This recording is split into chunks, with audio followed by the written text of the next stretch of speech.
Good morning, students. I am Payal from Vashish Public School, Una. Today, we will continue chapter number 9, that is strategies for enhancement in food production. And today's topic is plant breeding for improved food quality.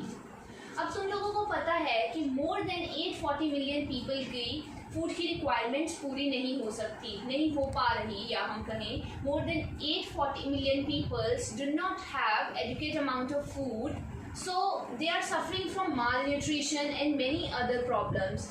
3 million से ज़्यादा लोग ऐसे हैं जिनमें क्या हो रहा है, बहुत सारी प्रोटीन की डेफिशिएंसी है, कार्ब की डेफिशिएंसी है, या फिर हम बोले विटामिन की डेफिशिएंसी हो रही है.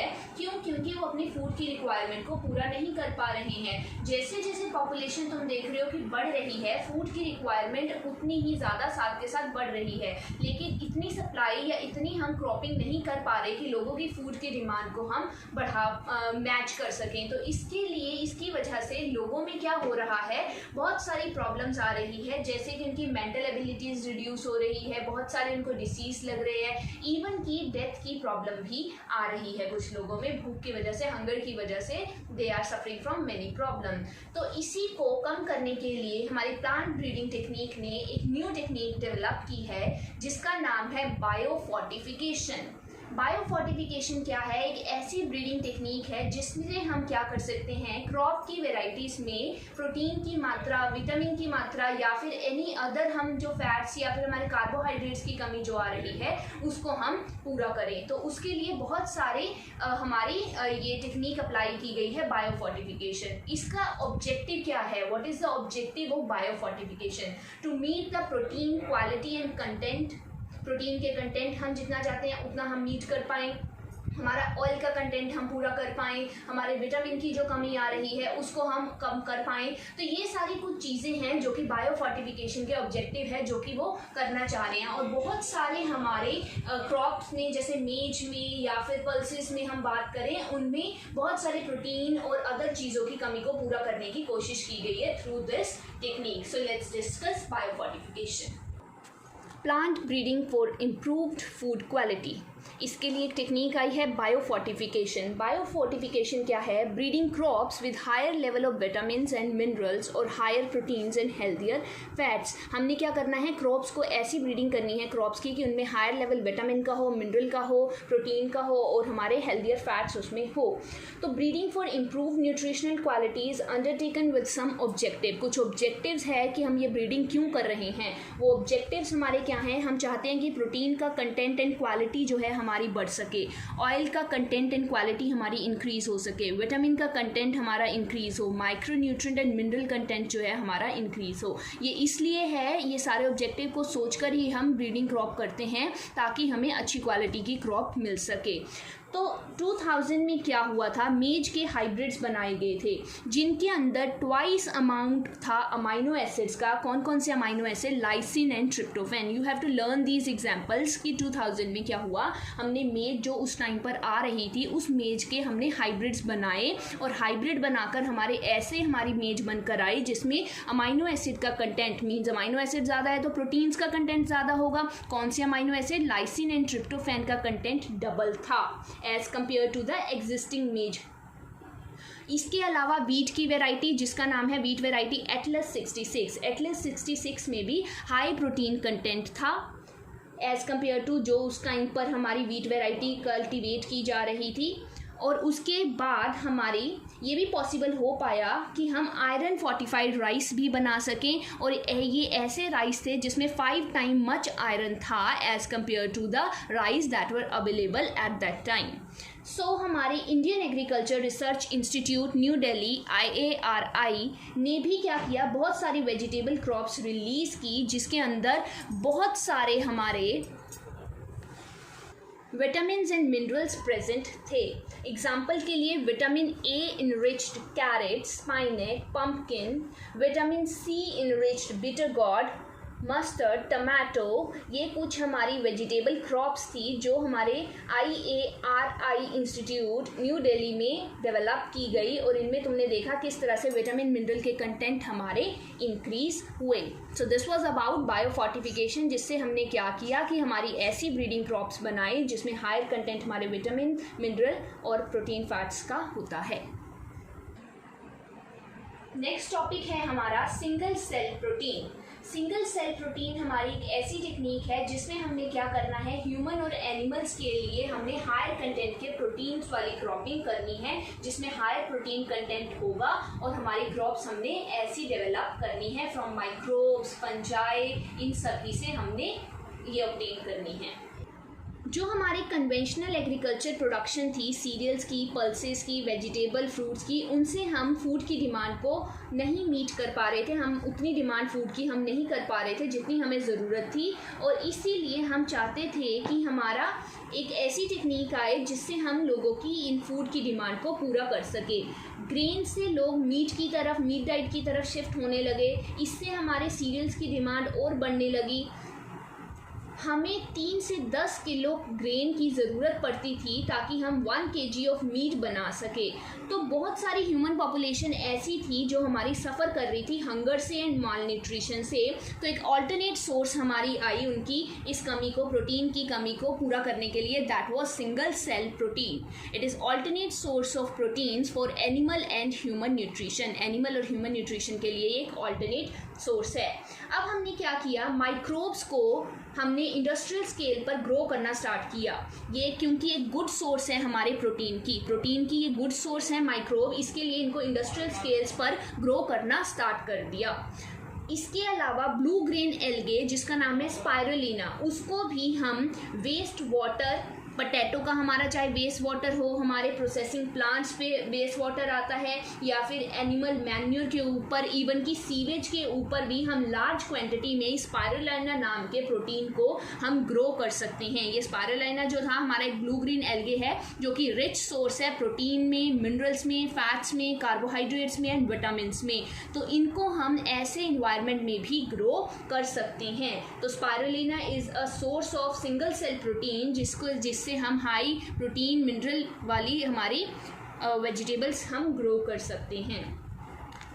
और इनके हम अगर वेस्ट वाटर में या फिर सीवेज में हम इनको ग्रो करें, इनसे एक और फ़ायदा भी हुआ कि it also reduces environmental pollution. Next हमारी एक बैक्टीरियल स्पीशीज़ है जिसका नाम है मिथाइलोफाइलस मिथाइलोट्रोफस। ये एक बैक्टीरियल स्पीशीज़ है। ये भी बहुत सारे बायोमास प्रोडक्शन में हेल्प करती है, उनकी ग्रोथ में हेल्प करती है।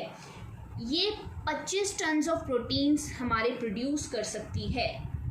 तो दिस इज़ द पर्पस कि हम इतना प्रोटीन हम ऑब्टेन कर पा रहे हैं इस बैक्टीरियल स्पीशीज़ से, इसलिए हम इनको भी ग्रो कर सकते हैं। तो यहाँ पे तुम देख रहे हो कैसे माइक्रोज, एल्गे हमारे और उसके अलावा बैक्टीरिया से हम किस तरह से उनको ग्रो करके इंडस्ट्रियल स्केल पर किस तरह से अपने प्रोटीन फैट्स की डिमांड को पूरा कर पा रहे हैं। इसके अलावा मशरूम जो कि एक फंजाई है, आजकल लोग इसको भी एज अ फूड यूज़ कर रहे हैं। It is also as acceptable as food. तो तुमने देखा किस तरह से एल्गे, हमारा माइक्रोब्स, हमारे बैक्टीरियाज, हमारे फंजाई एक फूड सोर्स की तरह हमारे लिए एक्ट कर रहे हैं, और कितना इनमें protein, fats, mineral, carbohydrate content, vitamin content इनमें कितना ज़्यादा है। So this is single cell protein. Next topic is tissue culture. Tissue culture हमारा क्या है, आजकल तुम देख रहे हो कि जो हमारी कन्वेंशनल ब्रीडिंग टेक्निक्स थी, जो हमारी पुरानी टेक्निक्स थी, उससे फूड की डिमांड हम पूरी नहीं कर पा रहे थे। अब उनसे फूड की डिमांड हमारी पूरी नहीं हो पा रही थी, तो एक न्यू टेक्निक हमारी आई जिसका नाम है टिश्यू कल्चर। टिश्यू कल्चर में हम क्या करते हैं, हम बाहर एक्सटर्नल मीडियम में क्या करते हैं, एक छोटे से पार्ट ऑफ प्लांट से, एक छोटा सा हमने प्लांट का कट किया, उसको हम वैसा ही न्यूट्रिशन मीडियम प्रोवाइड करेंगे, और बाहर उसको लैब्स में या कहीं और हम उसको क्या करेंगे, ग्रो करेंगे, उसको प्रॉपर न्यूट्रिशन प्रोवाइड करेंगे, और एक छोटे से पार्ट ऑफ प्लांट से हमारा एक पूरा का पूरा प्लांट ग्रो हो सकता है। This is called as tissue culture. इसको हम थोड़ा और एक्सप्लेन करूंगी मैं, और थोड़ा हम और डिटेल्स में करते हैं discuss. Tissue culture, it is fast and efficient system for crop improvement. Crop की इम्प्रूवमेंट के लिए ये एक फास्ट और एफिशिएंट सिस्टम है। अब टिश्यू कल्चर में क्या हुआ, साइंटिस्ट ने 1950s के टाइम पर ये देखा कि हमारे प्लांट्स को हम रीजनरेट कर सकते हैं एक एक्सप्लांट से। एक्सप्लांट क्या होता है, any part of plant that can be taken out and grown in a test tube. Explant क्या है, कोई भी पार्ट हम लेंगे प्लांट का और उसको हम क्या करेंगे, टेस्ट ट्यूब में ग्रो करेंगे अंडर स्टेराइल कंडीशंस इन special nutrient medium. Special nutrient medium provide करेंगे, स्टेराइल कंडीशंस हम प्रोवाइड करेंगे और प्लांट को हम रीजनरेट करेंगे एक प्लांट के ही पार्ट से इन टेस्ट ट्यूब। ये जो कैपेसिटी है, this capacity to regenerate a whole plant from a part of plant, that is explant, it is called as totipotency। हमारी टोटिपोटेंसी तुम्हें पता ही है क्या होती है, एक कैपेबिलिटी एक पार्ट की कि हम वो दोबारा से रीजनरेट कर सके। एक पार्ट ऑफ प्लांट से हमने क्या किया, पूरा नया प्लांट हमने लैब के अंदर बना लिया। अब इस नए प्लांट से हम क्या कर सकते हैं, उसको प्रॉपर हम वैसी न्यूट्रिशन कंडीशन प्रोवाइड करके जब हमने ये प्लांट बनाया तो हम इससे हम अपनी सारी जो है एफिशिएंट क्रॉप की, मतलब कोई भी टाइप की हम क्रॉप को जैसे हमने इम्प्रूव कर लिया, हमने उस क्रॉप से हम किसी भी तरह की विटामिन और प्रोटीन की कमी को पूरा कर सकते हैं। यहाँ पर एक चीज़ और ध्यान तुमने देनी है कि जो हमारी कार्बन सोर्स है या फिर हम बोले जो न्यूट्रिएंट मीडियम है हमारा, हमने बोला न्यूट्रिएंट मीडियम हम देंगे तो उस न्यूट्रिएंट मीडियम में हमारी कार्बन की सोर्स होगी, कोई ना कोई हमारा कार्बन की चीज़ होगी न्यूट्रिएंट में प्रेजेंट होगी। जैसे हमारी सुक्रोज हो सकती है, हमारे इनऑर्गेनिक सॉल्ट्स हो सकते हैं, हमारे विटामिन्स हो सकते हैं, हमारे अमाइनो एसिड्स या कुछ ग्रोथ रेगुलेटर जैसे कि ऑक्सिन हो सकता है हमारा, इसके अलावा हमारे साइटोकाइनिन्स हो सकते हैं। तो बहुत सारी हम सोर्स यूज़ कर सकते हैं अपने न्यूट्रिएंट मीडियम में, ताकि हम चाहें कि हमारे जो प्रोडक्ट बनकर आएँ that will be enriched in vitamins, amino acid, growth etcetera. So इस एप्लीकेशन से ये पॉसिबल हो सका कि हम बहुत सारे, ये जो हमने टिश्यू कल्चर की टेक्निक पढ़ी या टोटिपोटेंसी की कैपेबिलिटी हमने पढ़ी, इससे हमारे क्या हुआ कि हम ये पॉसिबल हो सका कि हम large number of plant, we can grow large number of plants in short duration. हम शॉर्ट ड्यूरेशन में बहुत सारे लार्ज नंबर ऑफ प्लांट्स हम अपने ग्रो कर सकते हैं। इस मेथड को एक और नाम दिया गया, that is micro propagation. Micro propagation means कम समय में large number of plants produce करना, और ऐसे प्लांट्स जो कि हम एक टाइम पे प्रोड्यूस कर सकते हैं 1000 of plants through tissue culture. इस टिश्यू कल्चर की टेक्निक के थ्रू एक पार्ट ऑफ प्लांट से हम पूरा का पूरा प्लांट ग्रो कर सकते हैं एंड थाउजेंड्स ऑफ प्लांट्स हम एक टाइम में ग्रो कर सकते हैं। और ये जो जितने भी हमारे प्लांट्स बनकर आएंगे that will be identicals to their parent plant. जितने भी हमने प्लांट बनाए वो आइडेंटिकल होंगे अपने पेरेंट प्लांट से, that is why they are also known as soma clone. Soma mean somatic, clones mean identical, तो ये आइडेंटिकल होंगे अपने पेरेंट प्लांट से, that is why they are known as soma clones. बहुत सारे इंपॉर्टेंट फूड प्लांट्स हैं जो इस तरह के मेथड से हमने ग्रो किए हैं, जैसे कि हमारा टोमेटो हो गया, हमारा बनाना हो गया। तो ये कुछ प्लांट्स हैं जो हम इस टेक्निक से, टोमेटो, बनाना, एप्पल, ये सोमा क्लोन्स हम बना सकते हैं इस टेक्निक से।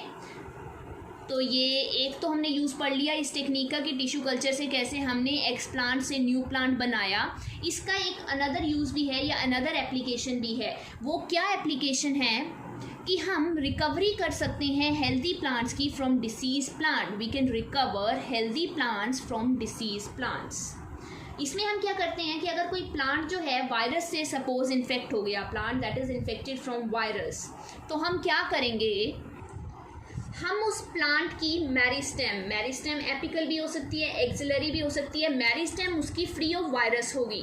तो हम क्या करेंगे, उस मेरिस्टेम को हम क्या कर लेंगे, रिमूव कर लेंगे। हमने मेरिस्टेम क्या कर ली, रिमूव कर ली, और उसको हमने ग्रो किया इन विट्रो और ऑब्टेन किया हमने अपना वायरस फ्री प्लांट। हमने क्या किया, हमारा एक प्लांट था उसको डिसीज़ लग गया, तो हमने क्या किया, मेरिस्टेम उसकी ली, मेरिस्टेम क्योंकि वायरस से फ्री हो गई उसको हमने रिमूव किया और इन विट्रो ग्रो किया और हमने ऐसा प्लांट बना लिया जो वायरस फ्री होगा।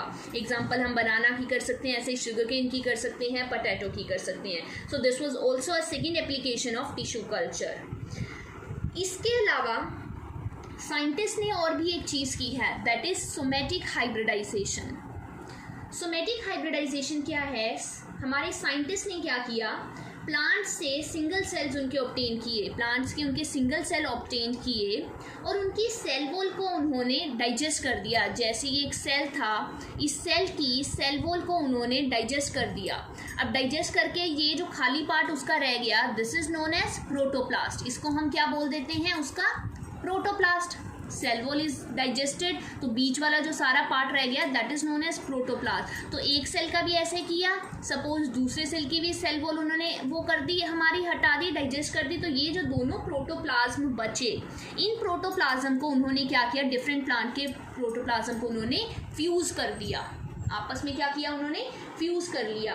क्या किया साइंटिस्ट ने, एक प्लांट लिया हमारे, उसके सिंगल सेल्स लिए, दूसरा लिया उसके भी सिंगल सेल लिए, देन उनकी सेल वॉल्स को डाइजेस्ट किया, उनके नेक्स्ट जो प्रोटोप्लाज्म बचे, प्रोटोप्लास्ट बचे, उन प्रोटोप्लास्ट को आपस में फ्यूज कर दिया। कोई भी हमने दो डिफरेंट वेराइटी के प्लांट्स लिए, उनके प्रोटोप्लास्ट को हमने फ्यूज कर दिया और उनको फर्दर ग्रो किया ताकि उनसे हमारा न्यू प्लांट बनकर आ सके। वो जो न्यू प्लांट हमारा बनकर आया that is called as somatic hybrid. उसको हम क्या बोलेंगे, वो जो हाइब्रिड प्लांट हमारा बनकर आया, सोमेटिक हाइब्रिड। और इस प्रोसेस को हम क्या बोलेंगे, सोमेटिक हाइब्रिडाइजेशन। हमने प्रोटोप्लाज्म की फ्यूजन की इस टेक्निक में, तो हाइब्रिड दो प्लांट्स लिए तो हाइब्रिड प्लांट हमारा बनकर आया, that is why it is called as somatic hybridization.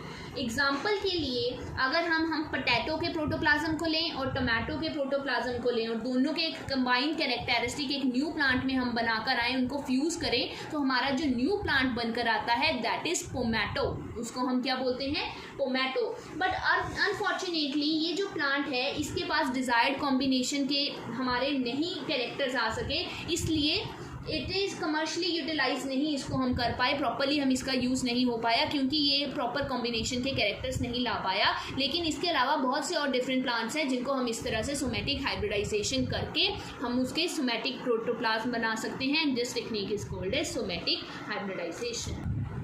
Tissue culture में हमने क्या पढ़ा, किस तरह से हम न्यू प्लांट ग्रो कर सकते हैं एक पार्ट ऑफ प्लांट से, या फिर हमने बोला कि हम अपने डिसीज प्लांट को भी डिसीज फ्री बना सकते हैं, उनकी मेरिस्टेम को हम इन विट्रो ग्रो करके। और उसके अलावा सोमेटिक हाइब्रिडाइजेशन के बारे में हमने पढ़ा, जिसमें मैंने बताया किस तरह से दो प्लांट्स के हम दो वेराइटीज के प्रोटोप्लास्ट को हम फ्यूज करके न्यू प्लांट बना सकते हैं। So this was all about the applications of tissue culture. तो आज के लेक्चर में हमने यही डिस्कस किया कि किस तरह से प्लांट ब्रीडिंग करके हम फूड की क्रॉप की वेराइटीज को इम्प्रूव कर सकते हैं। यहीं पर हमारा ये चैप्टर फिनिश होता है। Thank you very much.